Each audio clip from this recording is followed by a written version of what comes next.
My name is Engel. I'm from Orlando, Florida, and I graduated from the Tulane Business School, class of 2010. Hi, my name is Andrés, Clavero, and I graduated Freeman '09 and Master's 10. And We are the owners of Galit and Cafe Yaya in Lincoln Park, Chicago.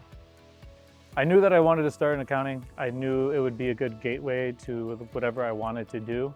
One of the reasons I wanted to go to school, particularly Tulane and Freeman, was it was a city based on culture and diversity and a lot of different kinds of food. When I decided I wanted to start cooking and I wanted to pursue this as a career to become a chef, the business degree was the thing that made the most sense to me. The applicability of it didn't really come through until I became a chef who was running restaurants later on, but then it was extremely instrumental to my ability to manage a team, review financials, handle our sales and our marketing and all that sort of stuff. I didn't really start doing numbers in hospitality. I started front of house at the bottom level, which is basically bussing tables or being a host, and I was a host. But my chef boss at the time, Paul Kahn, knew I was going back down to New Orleans. He was like, go to Shia, go see what they're doing down there. I was like, it's on my list, I'll check it out. And I got the heads up that he was coming, and I knew he worked for this restaurant group in Chicago. So I just went out and said hi. And he's like, what are you doing in New Orleans? Started talking, I went to school here, I love the Saints.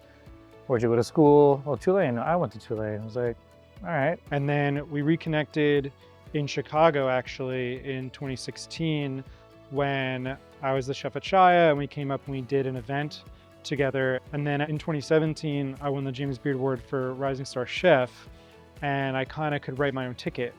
For me to become an entrepreneur, I knew I had to take a leap. And a lot of chefs that I worked for that had been successful had good business partners that were complementary to their own skills. So I just called him up one day. I was like, hey, I'm moving to Chicago. I think I'm gonna open a restaurant. Are you in? I was like, sounds good, at work, call you later. That was the conversation. And that was pretty much it. He said yes, and we went from there. Just a few of those serendipitous moments kind of told me that if I'm going to make this leap, it's gotta be now. And luckily he's a gambling man too, and we decided to roll the dice. People are aware that restaurants are a risky business, and getting investors was difficult. We reached into many different networks to build our investor group here for Galit. The Tulane network helps a lot. Actually, we have a core group of Tulane alumni that we knew beforehand or just word of mouth wanted to be a part of helping out some Tulane kids. And then obviously the big one, we didn't know that we would open just 10 months before a pandemic. So that was a big hurdle, but at the end of the day, we knew this industry was gonna throw some curveballs at us. It's surreal really how we've gotten here. Very unexpectedly, we got a call from the head of the North American Michelin Guide, and we just want to let you know we're awarding Galit a Michelin star. And my response was, that's not a real thing.